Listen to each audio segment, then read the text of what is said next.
देखिए, मुझे लगता है इस देश में किसी को भी इस पर तो एटलीस्ट हंगामा नहीं मचाना चाहिए। देशद्रोह के केस में किसी भी तरह से देश के खिलाफ अगर कोई भी कॉन्स्पिरेसी करता है, चाहे वो दिशा रवि हो, चाहे इसके अलावा कन्हैया कुमार हो, चाहे कोई भी हो, किसी की कोई भी उम्र हो, कोई भी जाति हो, कोई भी धर्म हो, कोई भी कलर हो, अगर कोई भी देश के खिलाफ कॉन्स्पिरेसी कर रहा है तो उसको बिल्कुल बख्शा नहीं जाना चाहिए, चाहे वो दिशा रवि हो, चाहे वो हिंदू हो, चाहे वो मुसलमान हो, चाहे वो महिला हो, चाहे वो पुरुष हो।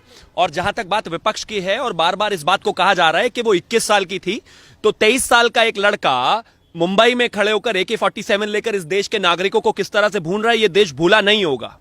इसी देश में JNU में भारत तेरे टुकड़े होंगे इंशाल्लाह इंशाल्लाह के जो नारे लग रहे थे वो स्टूडेंट ही थे, 21, 22, 25 साल के ही रहे होंगे।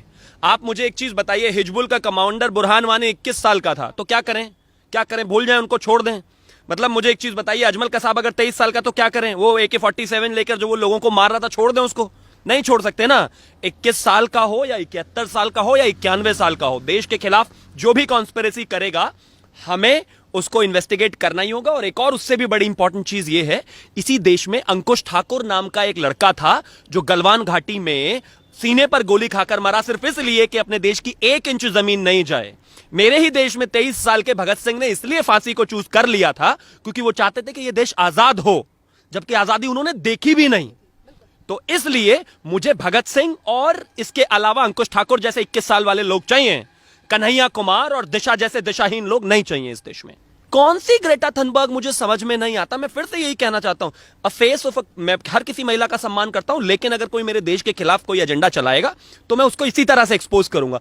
अ lady, a girl, a 14-year girl who has a face of a constipation patient, and moreover उसमें भी ज्यादा उसका अचीवमेंट क्या है? She has the only achievement, how dare you.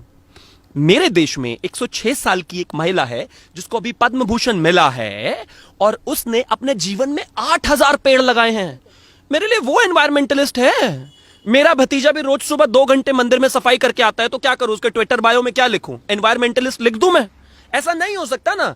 सो कृपया करके इस देश को नैरेटिव चेंज करने की बहुत जरूरत है।